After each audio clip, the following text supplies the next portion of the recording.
Wesh.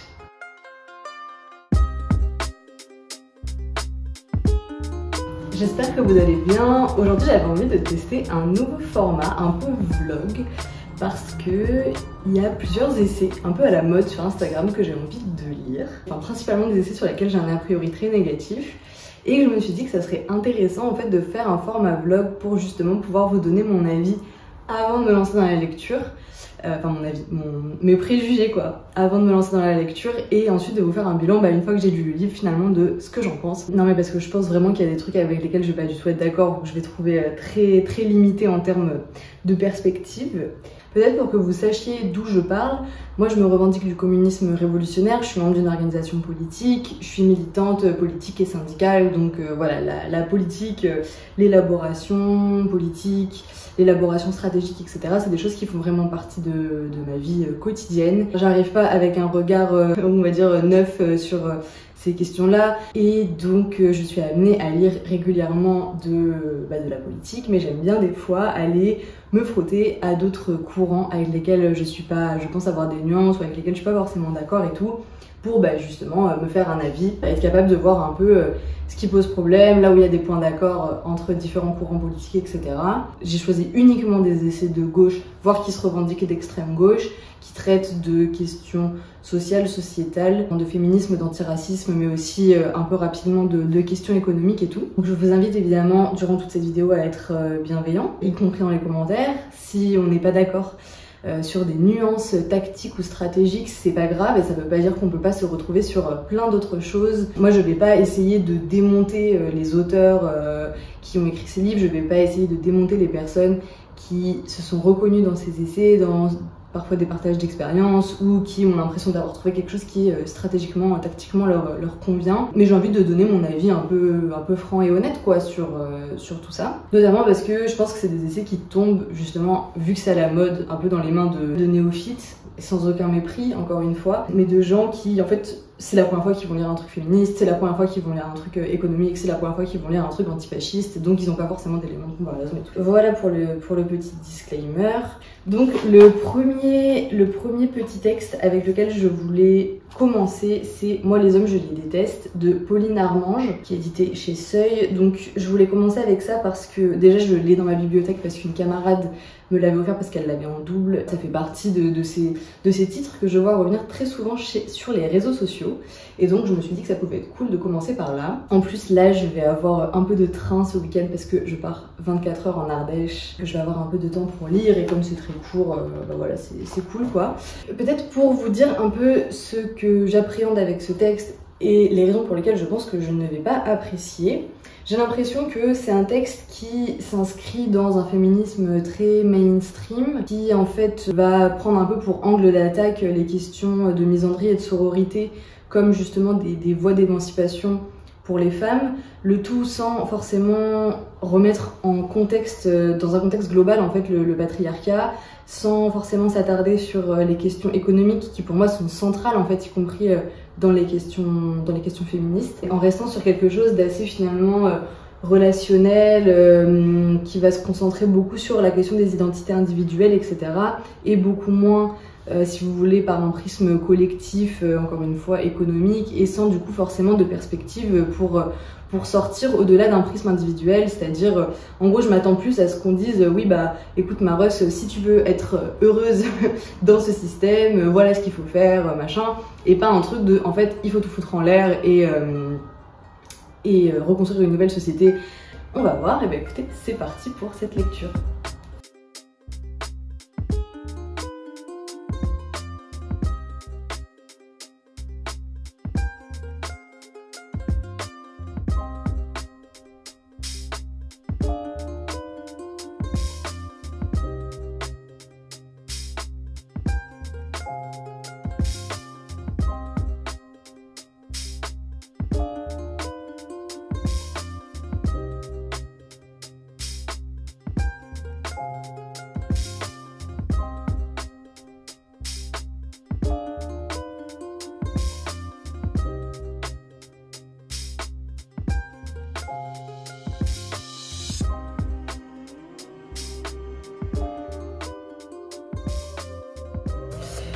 Bon, du coup, j'ai terminé. Moi, les hommes, je les déteste. En fait, je l'ai lu très rapidement. 1h30 de train m'en suffit. Il est vraiment très court. Il fait 80 pages. C'est écrit quand même assez gros. J'ai essayé de faire une lecture plutôt active pour pouvoir vous faire un retour pas à l'arrache, quoi. Mais donc, il y a plusieurs de mes réticences qui se sont confirmées. Mais j'ai pas passé non plus un mauvais moment de lecture. Du coup, je voulais soulever plusieurs petits points qui, moi, m'ont semblé, enfin, en gros, font que pour moi, un livre comme ça s'apparente plus à du témoignage, à du récit, d'expérience et tout, qu'un essai. Parce qu'on n'a pas, en fait, de proposition vraiment d'analyse d'un système, on n'a pas de proposition stratégique, on n'a pas de données nouvelles, etc. Genre, c'est juste une meuf qui donne son avis sur les relations entre les hommes et les femmes et tout. Il y a plusieurs trucs un peu caractéristiques, je pense, du féminisme mainstream qui, du coup, m'ont dérangée dans cet ouvrage. Premièrement, je pense qu'on peut parler de la question des privilèges. Dans ce bouquin, je trouve, elle utilise beaucoup de formules préconstruites sans vraiment en fait les expliciter. Et par exemple, elle parle à plusieurs reprises de que les hommes doivent reconnaître leurs privilèges et en gros s'en passer, quoi. Moi, c'est pas vraiment la conception que j'ai de l'abolition des privilèges telle qu'elle a été pensée quand même à la base par le marxisme et tout. Pour moi, l'abolition des privilèges, c'est pas un nivellement par le bas, c'est-à-dire en gros, c'est pas genre par exemple, faudrait que les hommes ils aient moins de facilité à trouver du travail, mais il faudrait que les femmes elles aient plus de facilité à trouver du travail. Vous voyez? En fait, c'est pas on retire, mais on donne accès à tous. Vous voyez ce que je veux dire? Après, oui, il y a aussi la question de la déconstruction qui, en fait, pour moi, est au cœur vraiment de l'ouvrage. C'est-à-dire qu'il faut que chacun déconstruise ses privilèges, chacun se déconstruise individuellement. Et du coup, pour moi, encore une fois, ça pose un problème stratégique quand même assez important.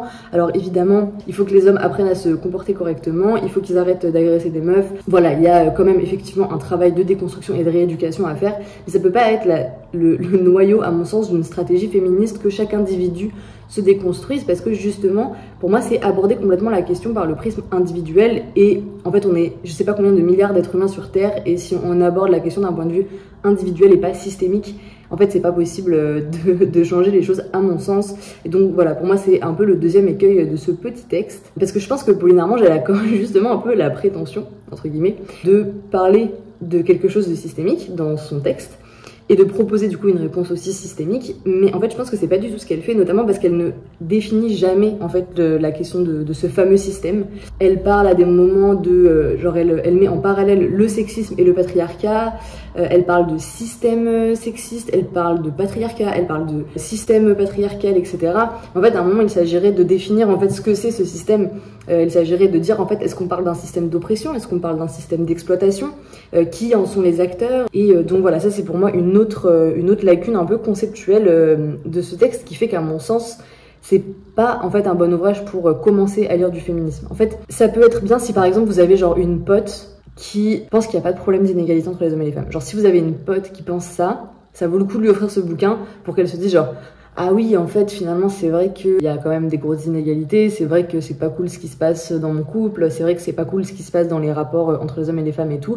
Mais je pense que si vous avez déjà passé ce cap de genre, ok, en fait, il y a un truc qui va pas, genre vraiment, vous n'avez pas besoin de ce texte.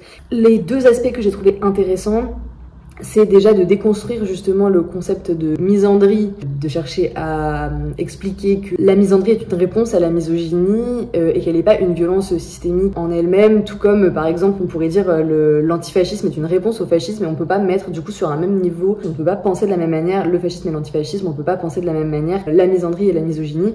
Bon bah là pour moi c'est quelque chose quand même qu'elle parvient bien à faire, mais encore une fois pour un public pas très initié. Le truc que je trouve un peu intéressant, mais ça du coup c'est plus un aspect en fait développement personnel que vraiment encore une fois essai politique, perspective et tout. C'est un texte qui peut effectivement quand même amener les femmes à déculpabiliser sur leur colère et sur qui amène à dire en fait vous avez raison d'être en colère, vous avez raison de ressentir ça quoi, vous avez raison d'avoir envie de tout envoyer bouler et tout. C'est quand même un texte qui le fait bien, mais encore une fois de manière très en surface. Et je pense que c'est un peu genre, si vous voulez, les premiers trucs qu'on se dit quand justement on commence à s'éveiller à ces sujets-là. Je crois que j'avais identifié 1 ou 2 passages sur le truc un peu développement personnel justement en fait ça serait à chaque individu de se transformer, aux femmes d'arrêter de culpabiliser et aux hommes d'arrêter d'être des bâtards. Un extrait là qui est assez évocateur. Elle dit: il y a une morale à cette histoire, un idéal vers lequel on peut tout tendre, celui d'arrêter de nous dévaloriser, d'oser plus souvent et de toujours se demander quand on est submergé de doutes, que ferait un homme médiocre? En fait oui, mais non, parce qu'en fait le patriarcat justement c'est un système et t'auras beau te déculpabiliser, t'auras beau essayer de te comporter comme un homme médiocre, essayer de te dire en fait si un homme peut y arriver, je peux y arriver et tout. En fait si une entreprise elle a décidé qu'elle voulait pas embaucher des femmes et qu'elle voulait privilégier l'embauche d'hommes, bah t'auras beau être aussi déter que tu veux, ça ne changera rien. Et c'est justement en fait le problème d'un système, c'est que la résolution ne peut pas se jouer à l'échelle individuelle et je trouve que vraiment ce livre passe complètement à côté de cette donnée. Mais ouais, du coup sur la déculpabilisation, là par exemple il y a un petit passage que je trouve qui est chouette, enfin qui moi m'a touchée, mais si vous voulez un peu comme de la littérature, pas comme un truc qui me donne à réfléchir politiquement. Elle dit: j'ai découvert que souvent ce qui me faisait pleurer aurait dû me faire crier et que lorsque je pleurais de tristesse face à une injustice dans un conflit, je me résignais à perdre en quelque sorte.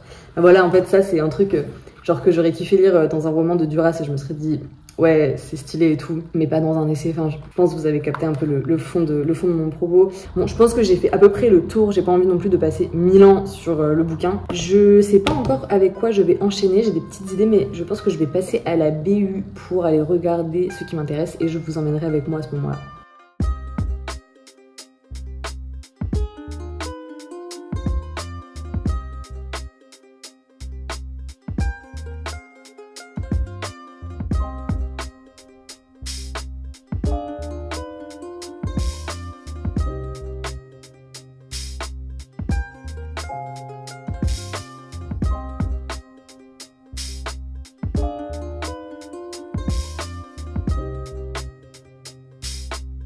Juste, je suis allée, donc vous avez vu, je suis allée emprunter Résiste de Salomé Saké à la bibliothèque et donc c'est le prochain essai que je vais lire dans le cadre de cette vidéo.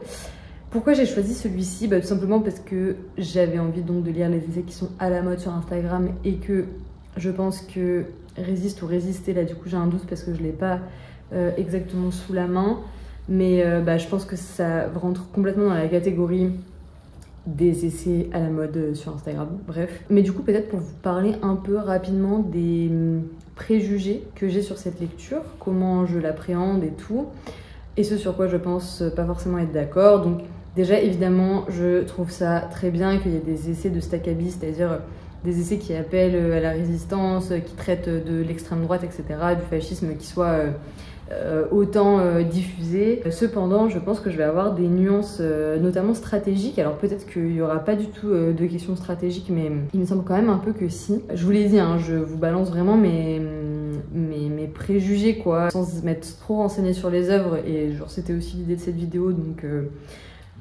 il y a des approximations à chaque fois dans cette première partie de ce que je vous en dis. Mais donc, je pense que je vais être en désaccord avec la stratégie, parce que je pense que c'est un essai qui va être réformiste, c'est-à-dire qu'il va partir du principe que pour lutter contre l'extrême droite, même si peut-être il y a des nuances à long terme, en gros là tout de suite maintenant l'urgence elle est à l'unité dans les urnes, à des modes d'organisation en gros autour du Front populaire, etc. Et donc moi c'est des perspectives que je ne partage pas, puisque comme je l'ai dit en début de vidéo, je me revendique du communisme révolutionnaire, donc d'une stratégie révolutionnaire, et donc je n'ai absolument pas foi dans les urnes, et y compris je pense que c'est quelque chose qui ne nous permet même pas d'éviter le pire, qu'en gros c'est même pas faire le choix du moins pire, quoique d'avoir recours aux urnes, bref. Donc j'appréhende un petit peu ce niveau-là, j'appréhende aussi que ce soit quelque chose à l'inverse peut-être de trop purement journalistique, et qui du coup se contente un petit peu de donner des faits, mais sans chercher à être un peu plus scientifique sur qu'est-ce qu'on fait de ces faits-là. Je sais pas si c'est très clair. Et alors là, bon, peut-être que c'est l'objectif de cet essai, mais en tout cas, moi, ce que j'appréhende, c'est que ce soit un peu quelque chose qui simplement donne des éléments complètement... J'ai beaucoup de difficultés à trouver mes mots aujourd'hui. En gros, rentre pas dans le fond du problème, quoi, et se contente d'énoncer des choses qui sont un peu communément admises à gauche, et que du coup, en fait, vu que c'est quelque chose qui, j'ai l'impression, s'adresse quand même un peu à des convaincus, bah, si tu t'adresses à des convaincus, moi j'ai l'impression qu'il faut aller un peu plus loin que ce que les convaincus savent déjà, et j'ai peur que cet essai se contente de ce que les convaincus savent déjà et que du coup ce soit juste un truc de bah en fait on sait autour de quoi on se retrouve et on le remet dans un livre. Donc voilà un petit peu pour les appréhensions que j'ai, mais peut-être qu'elles seront complètement remises à plat, je ne sais pas, on verra.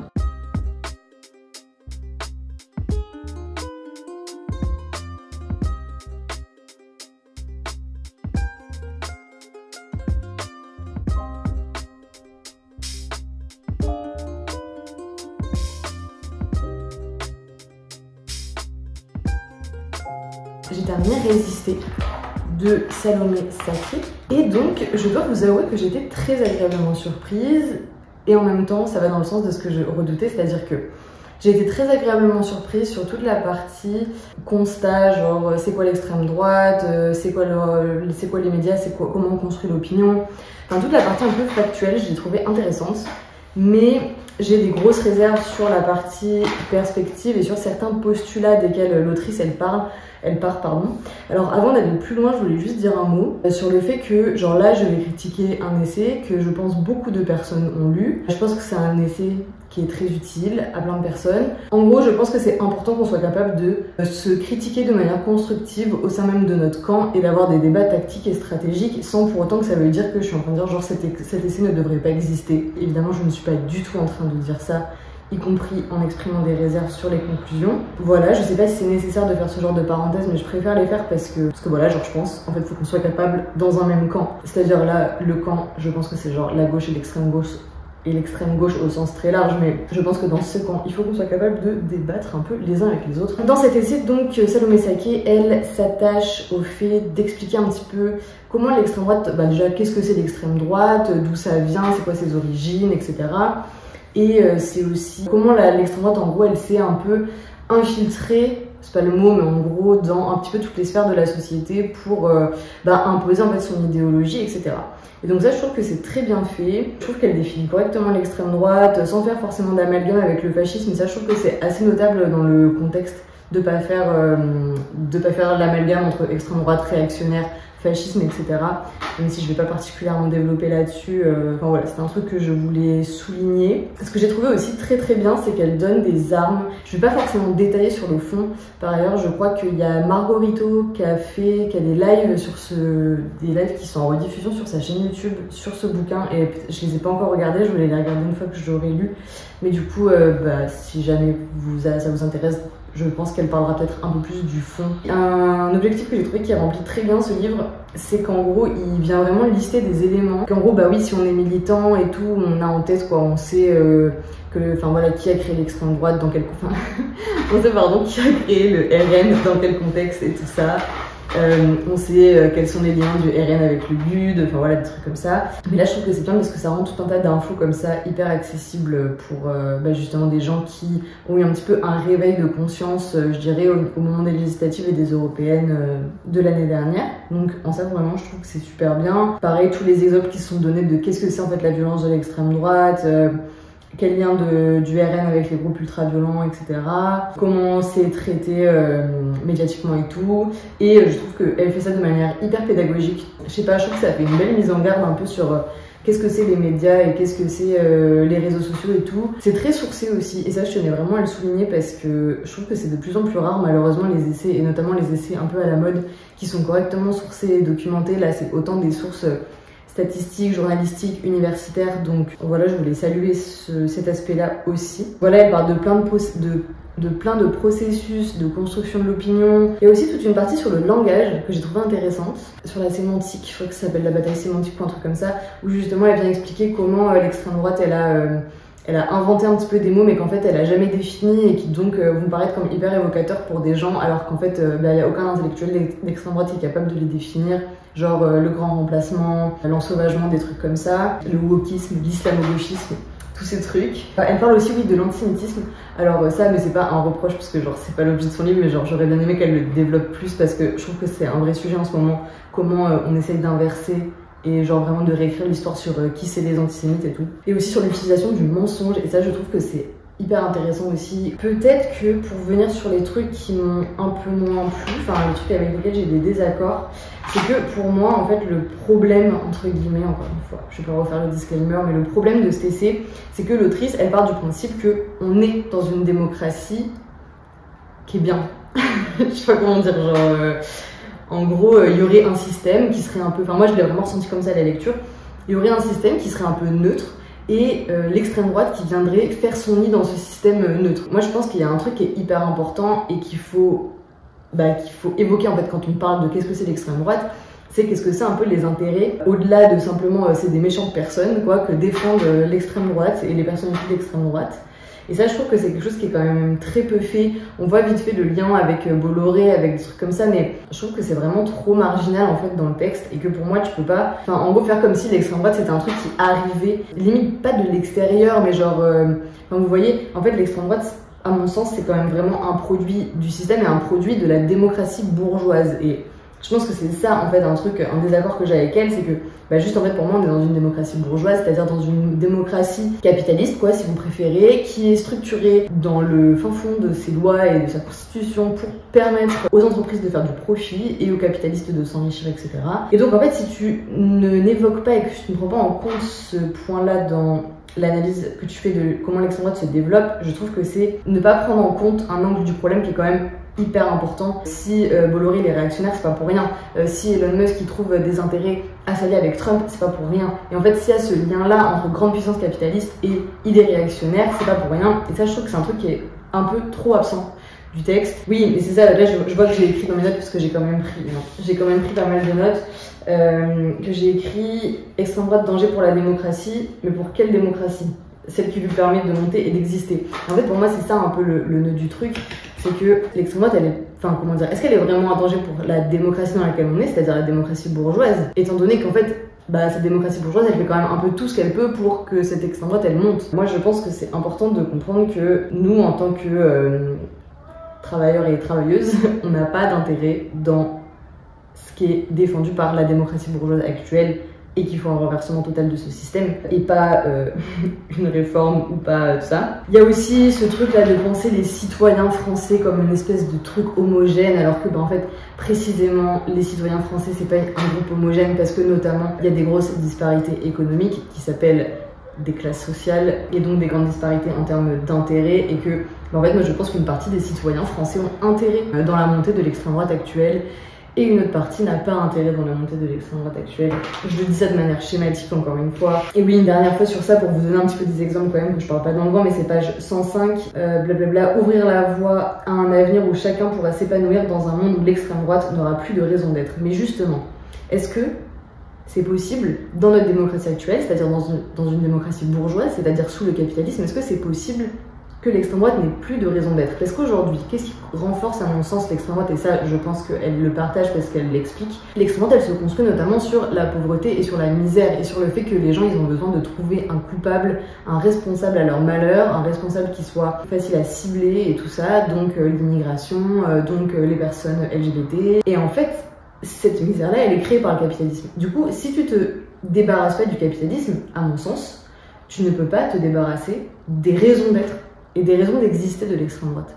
Et je pense qu'il est là tout le fond du problème et tout le fond de mon désaccord avec Salomé Saké avec ce petit ouvrage. Mais en même temps, je pense que c'est un petit bouquin qui remplit complètement ses objectifs, qui donne des tips pour débattre, qui donne des éléments encore une fois sourcés, donc qui permettent de se sentir un petit peu solide, qui invite à débattre intelligemment avec les personnes qui nous entourent et à se saisir chacun de ce problème-là. Alors après, moi il y a toujours un peu un rapport au militantisme des fois que je trouve qui est un peu abordé comme si c'était un loisir. Alors moi j'admets totalement le truc de tout le monde peut pas militer de la même manière, tout le monde peut pas... Bref, j'admets ce truc-là, mais genre je trouve que c'est pas genre cette année au lieu de t'inscrire au club de pédalo, tu vas t'inscrire à l'association qui aide les personnes en demande d'asile, enfin, vous voyez. Et donc, voilà, je trouve que c'est quand même un petit texte qui remplit ses objectifs, qui est réformiste, en fait, tout simplement, genre, je sais pas pourquoi je tombe sur du pot depuis tout à l'heure, mais qui est réformiste, et donc, qui porte des perspectives réformistes, et qui considère que la démocratie bourgeoise, ça peut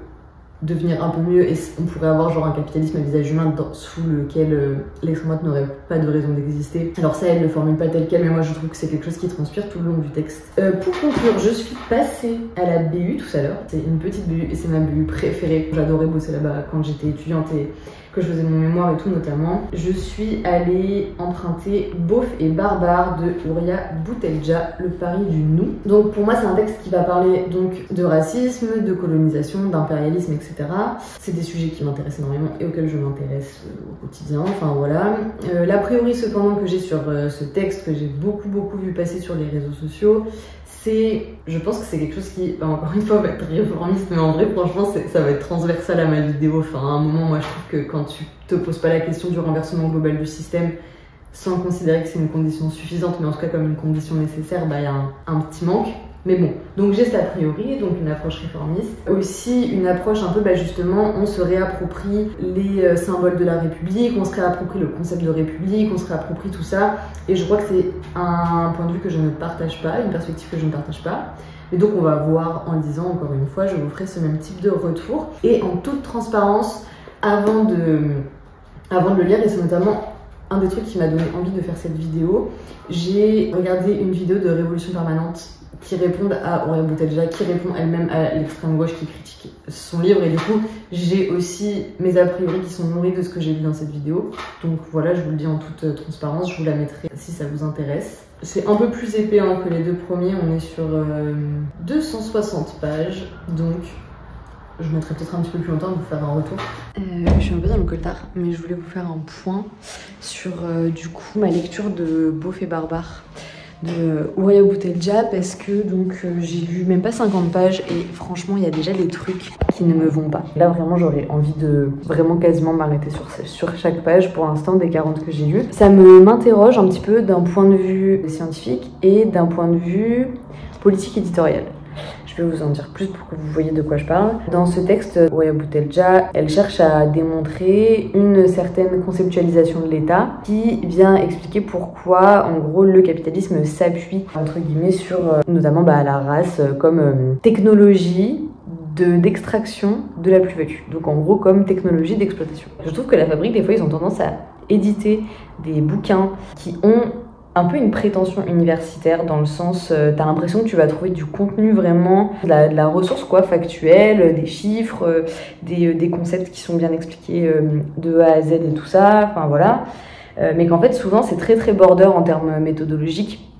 Moi, notamment, dans le cadre de mon mémoire, j'avais bossé sur Silvia Federici, qui est édité partiellement chez La Fabrique, et qui a un vrai problème de rigueur. Je vous avais déjà mentionné la vidéo de Qu'est-ce qu'on lit sur la question des sorcières, où elle revient sur le problème de rigueur scientifique, sur les questions d'historiens de Silvia Federici, donc je vous laisserai aller la voir. Mais moi, en fait, déjà, j'ai mes voyants du coup qui se sont allumés quand, justement, je crois, une des premières, alors si c'est pas la première, ça doit être genre la deuxième note de bas de page, c'est une mention justement du livre Caliban ou la sorcière de Silvia Federici, qui a des gros problèmes en fait de source quoi. Et là j'ai l'impression que c'est un petit peu le même truc, c'est-à-dire que on a direct dès l'intro des parties, enfin en tout cas là pour la partie que j'ai lue, des phrases qui sont extrêmement lourde d'un point de vue conceptuel, enfin voilà, qui mobilise vraiment des concepts qui nécessitent d'être définis en fait pour comprendre dans quel sens tu les utilises, parce que c'est des concepts qui peuvent faire débat et tout, et en fait c'est pas fait, et du coup ça fait un peu genre je balance des arguments d'autorité que de toute façon toi lecteur tu ne peux pas remettre en question parce que t'as pas le bagage scientifique pour te permettre de le faire, et du coup je prends pas la peine de prouver ce que j'avance. Je sais pas, genre là elle parle de la classe, de la race et donc du genre en disant: ces trois technologies d'extraction de la richesse s'articulent dans un enchevêtrement complexe qui variera à travers le temps et les mutations du capital, mais continuent d'informer et de structurer le monde aujourd'hui. Jamais extraction de la plus-value n'a été aussi performante que sous le régime capitaliste qui ne tient sa longévité, son efficacité et sa cohérence qu'à sa capacité à structurer les relations d'exploitation à l'échelle mondiale et à les adapter aux rapports de force agissant sur le terrain tant local qu'international. Genre, waouh, là on en est à la page 27. C'est la page où il y a une note qui fait référence à Silvia Federici. C'est la seule référence en fait de cette page. Et on avance des trucs aussi lourds que extraction de la richesse, plus-value, régime capitaliste, relations d'exploitation.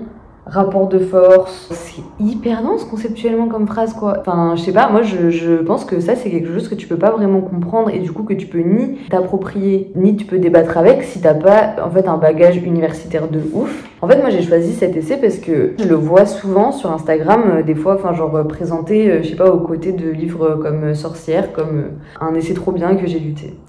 Je veux pas, y a pas de, c'est pas méprisant et tout, mais c'est juste genre je pense que les sciences humaines c'est des sciences comme les autres et moi par exemple si demain je lis un essai de biologie, je suis pas formée, je n'ai aucune connaissance en biologie, j'ai arrêté depuis la première quoi et du coup je vais être larguée, je vais rien comprendre si l'auteur ou l'autrice fait pas un effort de vulgarisation et l'auteur ou l'autrice n'est pas obligé de faire un effort de vulgarisation si c'est un texte qui s'adresse à un public universitaire, de confrères, consoeurs de chercheurs et chercheuses, j'en sais rien, vous voyez ce que je veux dire? En gros moi là ce qui me pose problème c'est que je trouve qu'on est dans un texte qui prétend et qui est diffusé comme s'il s'adressait à un public large et qui en fait est inaccessible à un public large, à mon sens.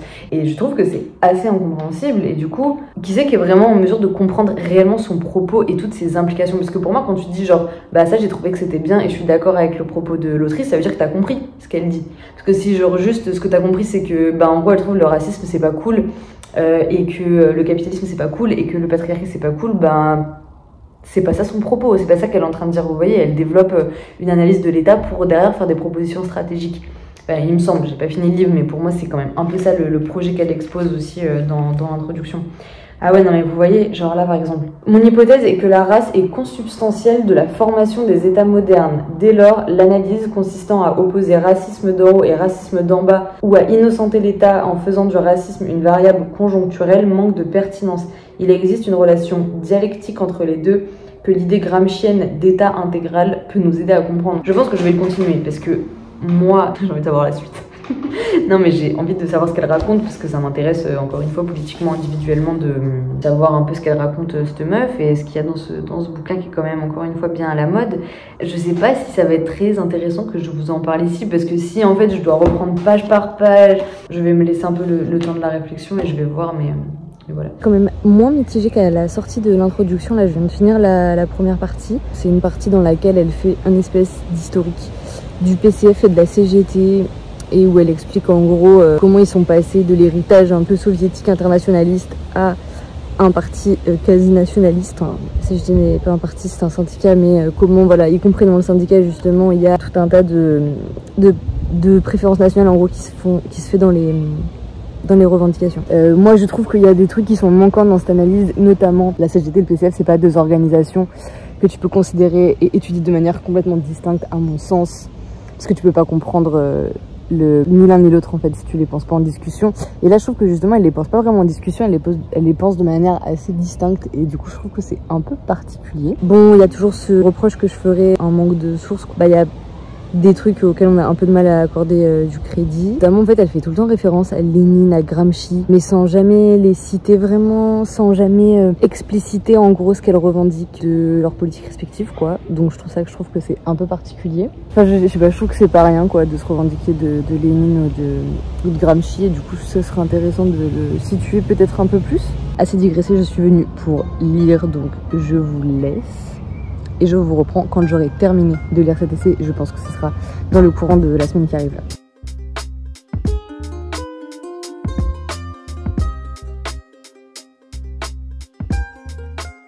Ok, j'ai terminé du coup Beauf et Barbare il y a quelques jours. Je voulais attendre d'avoir fait un petit peu un point parce que j'avais vraiment beaucoup de choses à dire, je voulais prendre le temps d'organiser mes idées et tout. Voilà, moi globalement, j'ai pas du tout apprécié ma lecture, j'en retire très peu de choses positives, notamment en termes de perspective. Je trouve que franchement c'est un essai qui part complètement en live dans ses conclusions. Déjà, peut-être pour commencer par le positif entre guillemets, il y a une idée que j'ai trouvée en gros intéressante qui fait partie un peu des postulats desquels l'autrice elle part, c'est que donc les petits blancs, entendez par là les prolos, les gilets jaunes, des trucs comme ça, seraient les boucs émissaires de l'antiracisme et qu'en gros le pouvoir, la bourgeoisie, pour ne pas prendre ses responsabilités sur, en gros, pourquoi il y a du racisme en France aujourd'hui et tout, s'appuierait sur le fait de dire, en fait, le racisme, c'est cette catégorie de la population, c'est l'oncle qui fait des blagues graveleuses dans les repas de famille, c'est l'électeur RN qui habite en campagne, mais c'est pas un problème systémique, étatique et tout. Donc ça, je trouve que c'est intéressant, que ça rejoint aussi notamment ce qu'elle essaie d'expliquer quand elle parle de comment la CGT et le PCF sont passés d'organisations internationalistes à quelque chose quand même qui flirte un petit peu avec le racisme systémique aussi et tout. Ensuite, je trouve que le projet de base qui est en fait de penser un peu l'unité entre les beaufs et les barbares, donc enfin les prolos en fait, les prolos blancs et les prolos non blancs, et ben je trouve que ça c'est pas réussi. Je trouve qu'elle parvient pas justement à faire ce pari du nous autrement que dans une logique extrêmement opportuniste. Alors là encore une fois je vais me justifier. Il y a quand même toute une partie où elle mobilise Soral, une appropriation critique, genre oui Soral ça reste un ouf, on va pas s'approprier son travail ou je sais pas quoi, machin, mais quand même, on sent qu'il y a un petit truc un petit peu border dans l'approche de ce que raconte Soral. Et en gros, il faudrait aller flatter certains attraits pour le masculinisme, pour la tradition, pour le nationalisme, pour réussir à regrouper les hommes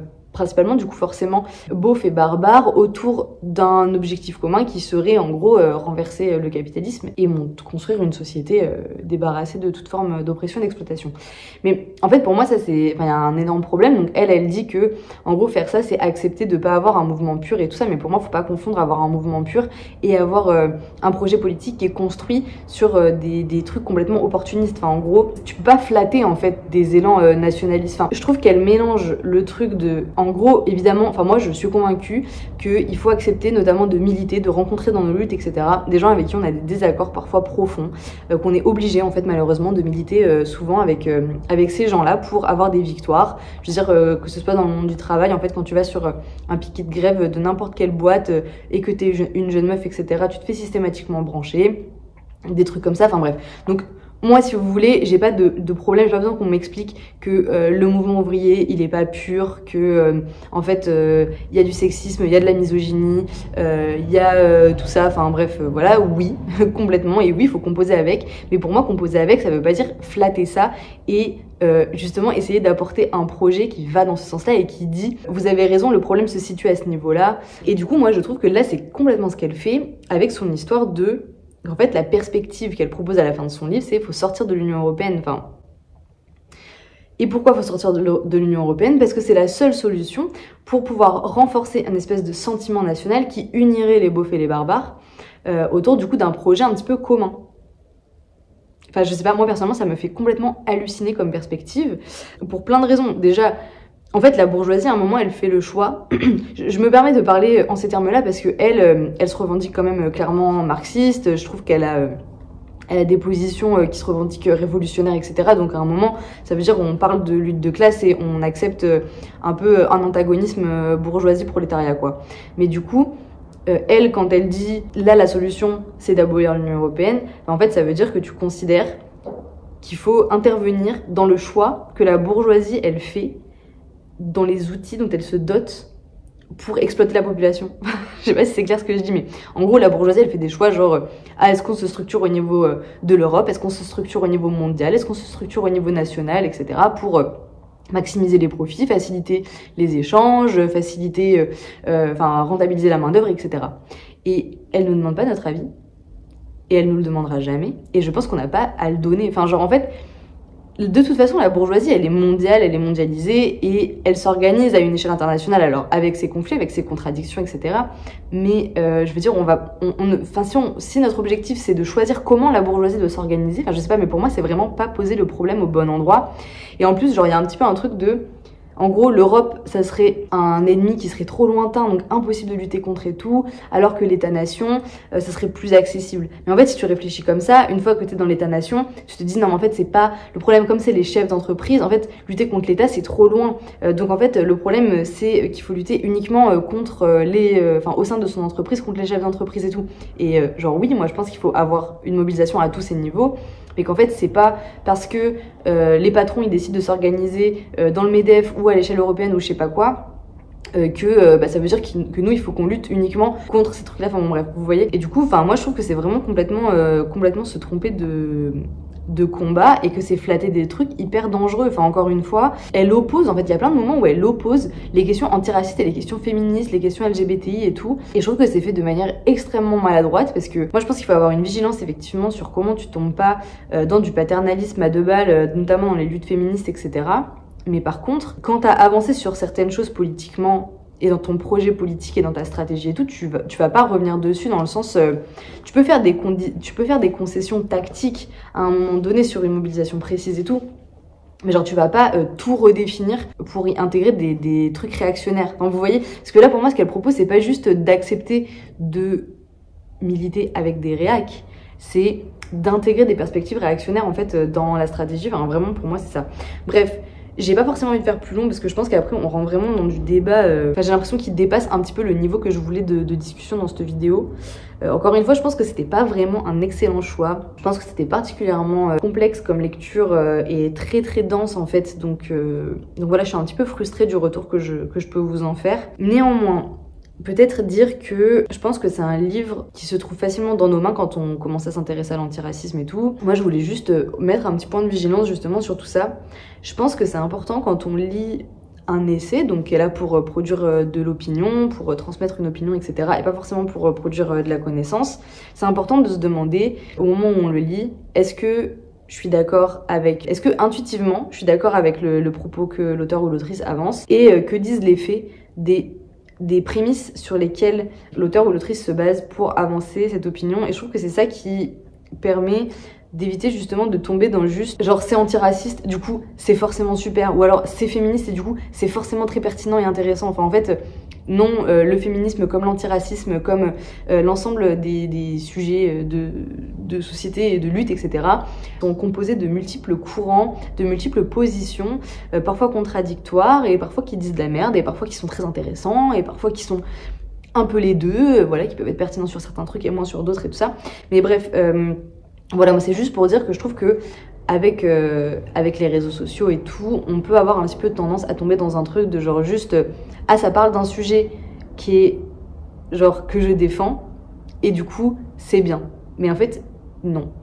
Et du coup voilà, juste inviter à aller un petit peu creuser à ce niveau-là si jamais vous commencez à lire des essais. Évidemment je pense que les gens qui lisent des essais des sciences humaines et tout, enfin j'enfonce une porte ouverte en disant ça, mais j'ai l'impression qu'il y a quand même que ça peut être utile de le dire. Voilà, que moi j'ai l'impression que se poser ces questions genre est-ce que je suis d'accord intuitivement, et ensuite qu'est-ce que disent les faits des prémices, je trouve que c'est important. Et je pense que cette vidéo est déjà relativement longue. En vrai j'ai quand même passé pas mal de temps à chaque fois sur les débriefs des textes, donc je pense que 3 livres ça va être suffisant pour avoir une vidéo quand même assez riche. Moi c'est vraiment une vidéo que j'ai adoré faire. Déjà ça m'a emmené à lire des textes que je pensais vraiment pas forcément lire, ou en tout cas que j'aurais pas lu juste pour moi, et que je suis trop contente d'avoir lu parce que c'était hyper enrichissant. C'est une vidéo aussi que j'ai pris plaisir à filmer, que je pense que je vais prendre beaucoup de plaisir à monter aussi. Donc voilà, j'espère que vous prendrez autant de plaisir que moi. Je pense que j'aimerais beaucoup refaire des éditions de juste je lis des essais qui sont à la mode sur Instagram ou sur YouTube, enfin genre sur les réseaux en général. Si ça vous dit, mettez-moi en commentaire des essais ou des auteurs d'essais et tout que vous voyez vraiment passer non-stop et que vous trouvez que ça serait sympa de voir dans une vidéo un petit peu comme ça. Voilà, j'espère que ça vous aura plu.